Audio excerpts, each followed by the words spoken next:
नमस्कार दोस्तों, स्वागत है आपका हमारे YouTube चैनल महादेव योगी पर। आज की वीडियो में हम बात करेंगे कब्ज को दूर करके पाचन शक्ति बढ़ाने वाले प्राणायाम के बारे में। और इस प्राणायाम का नाम है सूर्य भेदी प्राणायाम।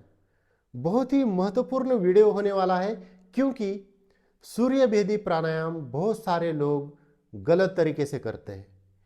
बहुत सारे YouTube पर ऐसे वीडियो है जिसमें गलत तरीके से सूर्य भेदी प्राणायाम किया जाता है।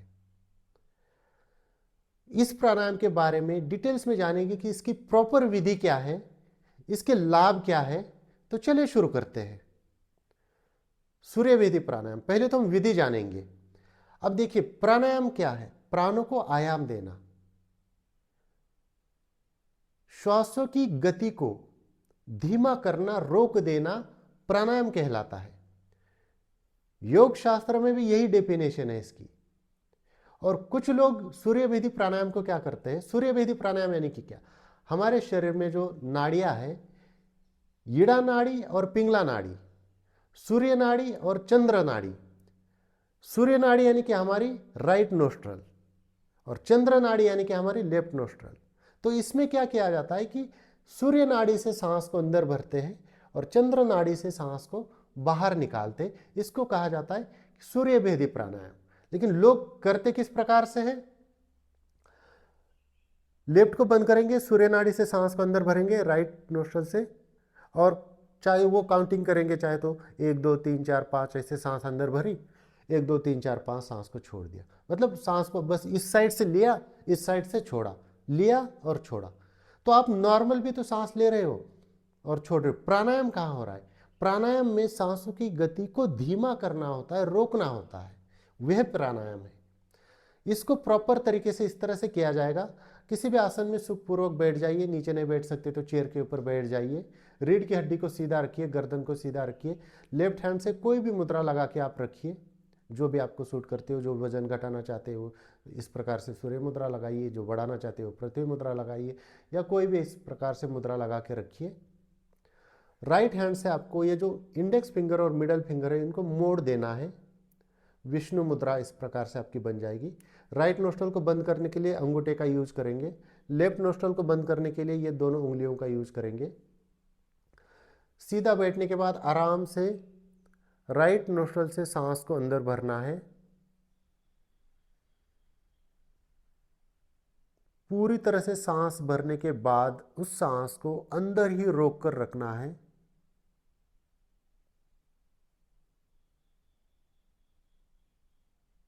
लेफ्ट से धीरे धीरे बाहर निकालना है।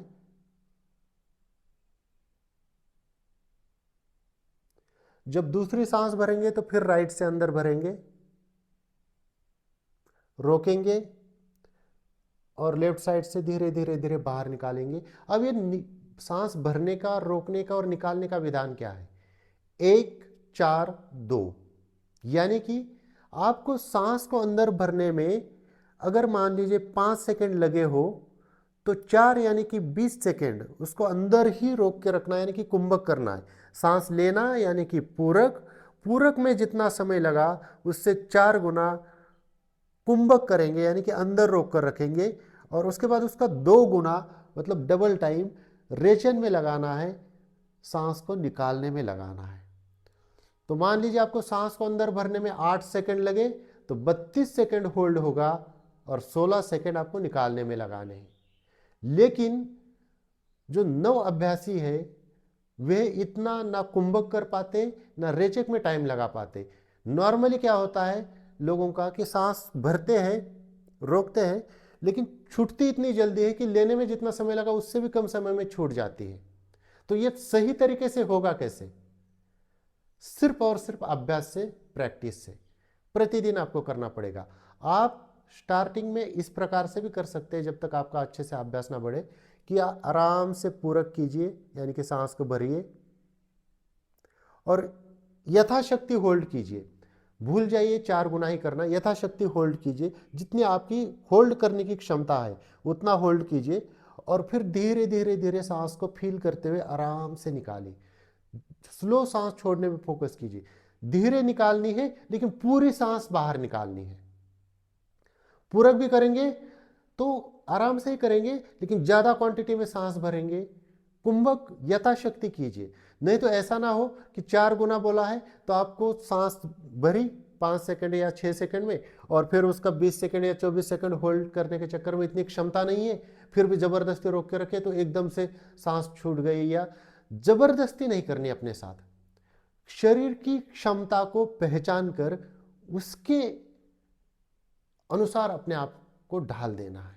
तो जब यथाशक्ति आप होल्ड करना स्टार्ट कर देंगे और जैसे जैसे आपका अभ्यास बढ़ेगा तो अपने आप आपकी जो सांस को होल्ड करने की क्षमता है वो बढ़ना स्टार्ट हो जाएगी, और धीरे धीरे एक समय ऐसा आएगा कि आप आराम से सांस भरने के बाद उसको लंबे समय तक होल्ड करके रख पाएंगे।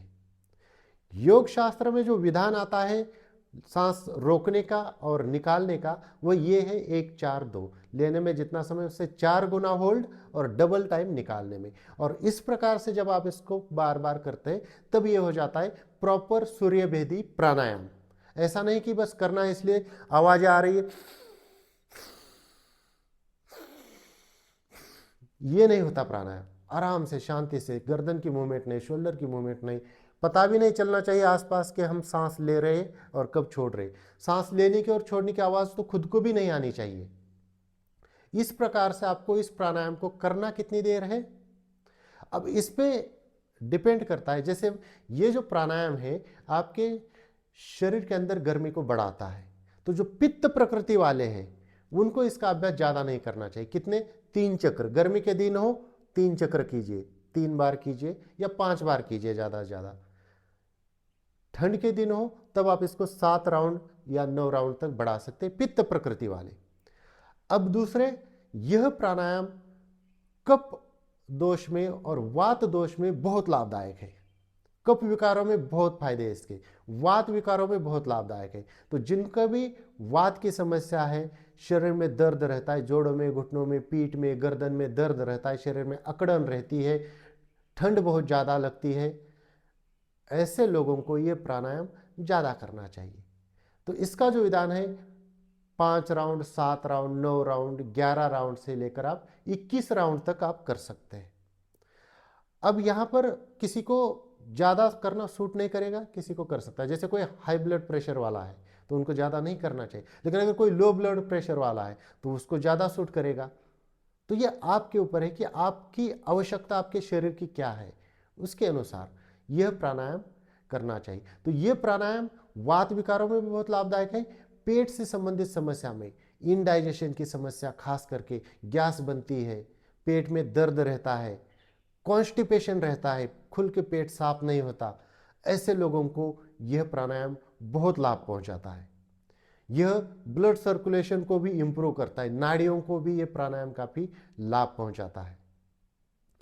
तो बहुत आसान और बहुत इफेक्टिव प्राणायाम है सूर्यभेदी प्राणायाम। यह शरीर की गर्मी भी बढ़ाता है। तो जिनको बहुत ज़्यादा पसीना आता है या पहले से ही शरीर की गर्मी बढ़ी हुई है, ऐसे लोगों को इस प्राणायाम को थोड़ा सा कम करना चाहिए, या इसको करने के बाद चंद्रभेदी प्राणायाम थोड़ा करना चाहिए।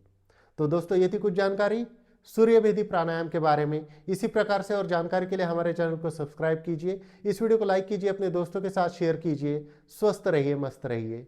धन्यवाद।